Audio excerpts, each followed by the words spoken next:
Assalamualaikum warahmatullahi wabarakatuh. Jumpa lagi di channel Malikasan. Kali ini aku akan membahas soal-soal persiapan P3K untuk tahap yang kedua. Kali ini aku akan fokus ke pembahasan fikih munakahat dan juga fikih mawaris. Untuk itu teman-teman semuanya jangan lupa klik subscribe dan nyalakan tombol notifikasinya agar tidak ketinggalan video terbaru dari channel Malikasan.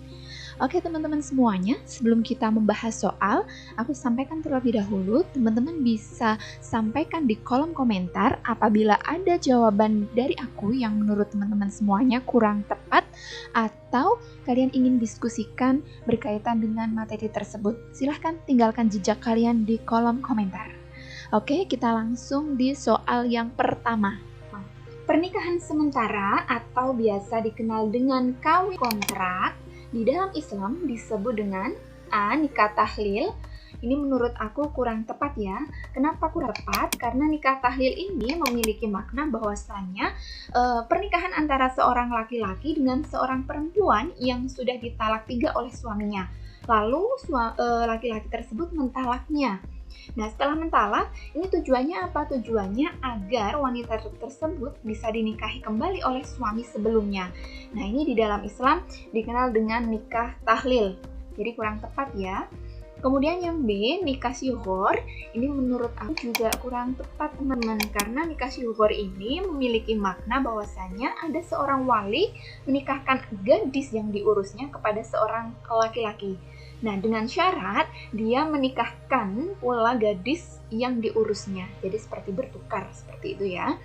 Jadi kurang tepat. Kemudian yang C, nikah istibda, ini juga menurut aku kurang tepat. Nah, nikah istibda ini apa? Ini merupakan pernikahan yang mana seorang suami ini meminta pada laki-laki kaya, kemudian bangsawan atau pandai agar mengumpuli istrinya yang dalam keadaan suci sampai pada dia hamil. Nah, setelah itu suaminya baru mengumpulinya. Jadi ini kurang tepat ya untuk nikah istibda.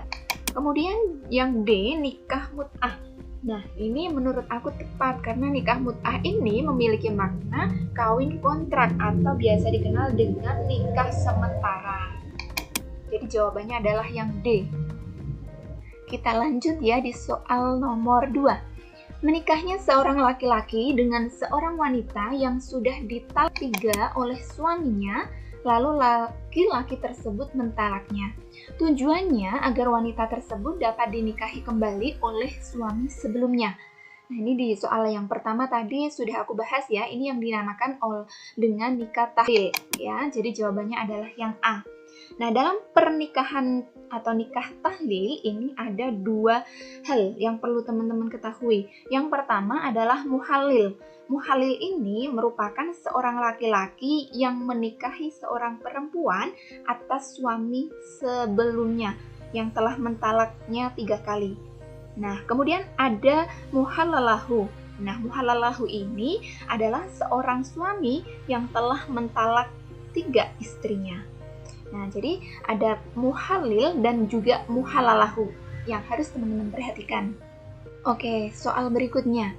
Seorang laki-laki yang menikahi seorang perempuan atau wanita atas suruhan suami sebelumnya yang telah mentalaknya 3 kali disebut, berarti ini adalah laki-laki yang menikahi perempuan yang sudah ditalak 3 ya.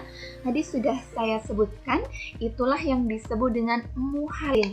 Ya, kalau muhalalahu ini merupakan suami yang menyuruh laki-laki tersebut untuk menikahi perempuan yang sudah ditalak 3 tersebut. Ya, jadi jawabannya adalah yang B. Oke, teman-teman masih semangat ya? Kita lanjut di soal berikutnya. Batalnya pernikahan karena tidak terpenuhinya rukun-rukun pernikahan. Misalnya, suami istri menikah namun masih ada hubungan darah. Disebut, kita lihat untuk yang opsi A, talak. Menurut aku ini kurang tepat ya, karena bukan talak ini. Kemudian yang B, khuluk. Nah, khuluk ini merupakan gugatan dari istri dengan kompensasi atau tebusan. Jadi ini juga kurang tepat. Kemudian kita lihat yang C adalah fasakh. Nah, fasakh ini merupakan batalnya pernikahan, teman-teman, karena tidak terpenuhnya rukun-rukun pernikahan. Jadi jawabannya yang C. Kita simpan dulu. Yang D, zihar. Nah, zihar ini merupakan kata-kata yang dilontarkan suami kepada istrinya. Misalkan, kamu itu seperti punggung ibuku. Nah, jadi bukan zihar ya. Jawaban yang paling tepat adalah yang C, fasakh. Oke, agar teman-teman tidak bingung membedakan antara talak dan fasakh, kalau talak ini merupakan gugatan yang datangnya dari seorang suami. Sedangkan fasakh ini merupakan batalnya pernikahan. Ya, kalau khuluk tadi gugatan yang asalnya dari istri. Ini untuk mempermudah teman-teman belajar. Soal berikutnya, talak ke-1 atau kedua di mana suami berhak rujuk kembali selama istri dalam masa iddah disebut A. Talak roj'i, B. Talak bain, C. Zihar, D. Shikok. Kita lihat ya, untuk opsi A, talak roj'i. Nah, ini merupakan talak pertama dan kedua ya, di mana suami nantinya bisa rujuk kembali kepada istrinya selama istri tersebut berada dalam masa iddah. Jadi jawabannya adalah yang A. Kita simpan dulu. Untuk talak bain ini memiliki pengertian bahwasanya talak yang terjadi untuk ketiga kalinya. Ya, jadi untuk talak jenis ini tidak bisa rujuk kembali kecuali perempuan tersebut sudah menikah dengan laki-laki lain, kemudian bercerai dengan laki-laki lain tersebut, kemudian kembali lagi untuk menikahi sang suami terdahulu. Nah, ini baru boleh. Jadi kurang tepat ya. Untuk zihar ini memiliki makna bahwasanya perkataan yang dilontarkan suami kepada istrinya bahwasanya istri ini disamakan seperti punggung ibu sang suami. Nah, ini jadi kurang tepat. Kalau shikok ini memiliki pengertian pertengkaran antara suami dan istri. Jadi kurang tepat ya. Jawaban yang paling tepat adalah yang A, talak raj'i. Kita lanjut teman-teman, soal berikutnya. Bagian warisan yang diterima oleh suami jika masih terdapat anak atau cucu. Berarti harta yang diterima suami bagiannya berapa kalau ada anak ataupun cucu. A. 3/4, B. 1/4, C. 1/2, D. 1/3. Nah, jika ada anak atau cucu, maka suami mendapatkan bagian 1/4. Ya, jadi kalau ada anak atau cucu dapatnya 1/4. Sedangkan suami mendapatkan 1/2 ini jika tidak ada anak ataupun cucu. Ya, karena ini ada anak dan cucu maka jawabannya adalah yang B.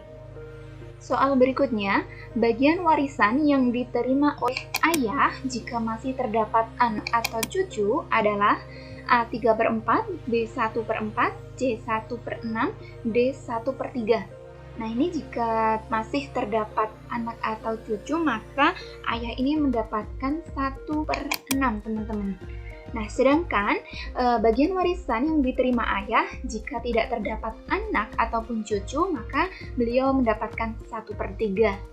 Lanjut di soal berikutnya ya. Jadi untuk bagian-bagian warisan yang diterima oleh ahli waris, setidaknya teman-teman semuanya bisa hafal, karena untuk menghitung harta warisan yang diterima oleh ahli waris ini, teman-teman harus paham dan juga hafal bagian-bagian yang diterima oleh ahli waris. Oke, kita lanjut di soal berikutnya. Bagian warisan yang diterima oleh anak perempuan jika ia bersama dengan anak laki-laki adalah A. 3/4, B. 1/4, C. 1/2, D. Asobah. Oke teman-teman, kalau anak perempuan dia bersama dengan anak laki-laki maka dia sebagai asobah. Jadi jawabannya yang D. Ketika anak perempuan dia sendirian, maka bagian harta warisannya adalah 1/2. Jadi teman-teman, untuk perempuan ini sebagai asobah bil ghair, artinya asobah ketika dia bersama dengan anak laki-laki. Soal berikutnya, bagian warisan yang diterima oleh anak perempuan jika ia sendirian. Nah, tadi sudah aku jelaskan, jika ia sendirian maka bagian warisannya adalah 1/2. Jadi jawabannya adalah yang C. Soal berikutnya, ahli waris adalah suami dan ibu kandung. Bagian warisan ibu adalah A3/4, B1/4, C1/6, D1/3. Nah, jadi ini ibu tidak ada cucu maupun tidak ada anak ya, maka bagian warisan ibu adalah D1/3. Selanjutnya, bagian warisan yang diperoleh istri jika tidak ada anak atau cucu adalah A1/8, B1/4, C1/2, D aswabah. Nah, jadi istri ini akan mendapatkan bagian 1/4 teman-teman kalau dia tidak ada anak ataupun cucu. Nah, sedangkan istri apabila ada anak ataupun cucu, maka dia akan mendapatkan 1/8. Oke, bisa dipahami ya? Oke teman-teman semuanya, cukup sekian video dari saya. Semoga apa yang saya sampaikan ini bisa bermanfaat untuk teman-teman semuanya dan keluar di soal-soal P3K di tahap yang kedua. Semoga bermanfaat. Aku akhiri. Wassalamualaikum warahmatullahi wabarakatuh.